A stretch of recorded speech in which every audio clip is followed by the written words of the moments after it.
Good morning. Today, I want to talk about parts and splits. Have you ever found yourself saying, well, part of me wants to do this and part of me doesn't? Part of me wants to go to the party, part of me doesn't want to go to the party, right? And then it seems like there's this internal conversation and some peace has to be made between these parts for a decision to be made.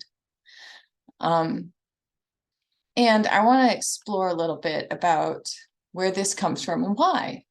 I believe this split is the wounded part of us, the childhood aspects that are stuck, and then the part we created to survive our childhood, the personality we created to survive. And they're often in conflict because the wounded part feels unsafe. And the part we created to survive learned how to be brave.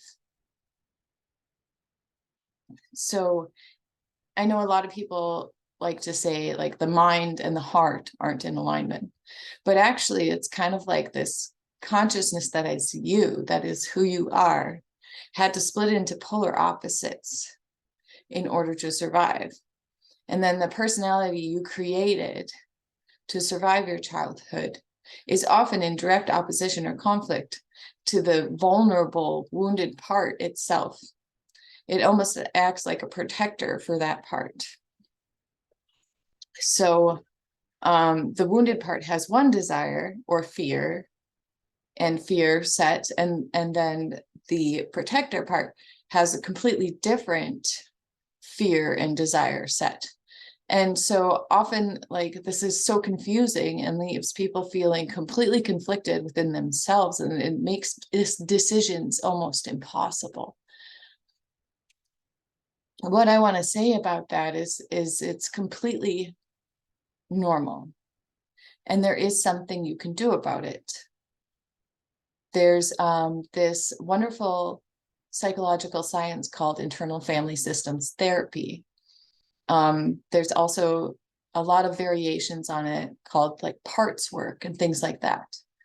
And I've got some experience in parts work in finding out how to heal these splits within the self. Often we find that the underlying desire is the same in both, or something in both of these splits, parts of the split are similar, but they have different strategies for how to get that need met.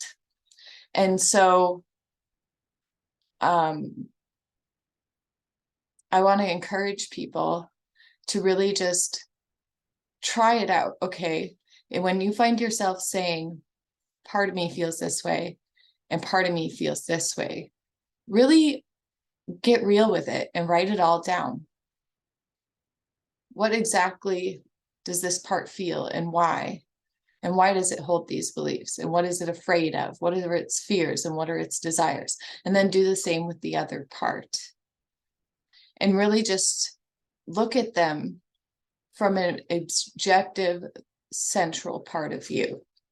Look at them with the eyes of your heart and see this split in the mind for what it is. And find a way to meet the need that takes care of both of these parts. If you need help with this or you want to know more about it, please feel free to reach out to me and I can help you with parts work. That's actually a service I offer as well.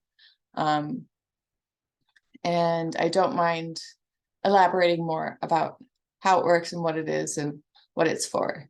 This doesn't mean you have dissociative identity disorder. This doesn't mean that you have multiple personalities. What it means is that there's this continuum when it comes to splits within the self, and normal raising and upbringing creates this. And the people that have really severe like dissociative identity disorder and multiple personality disorder and things like that are way over here on this end of the continuum. They're not, their parts aren't even necessarily aware of each other and what they want and desire. Most people are over here on the other end of the spectrum where it's like we can have this internal conversation with ourselves. Like we're aware of it. We're aware that part of us wants to do something, and we're aware that part of us doesn't want to do something, and that's where we can do some work. So anyway, that was my piece for today. I hope you have a great day. I hope you found this video informative and valuable in some respect, and many blessings to you. Peace.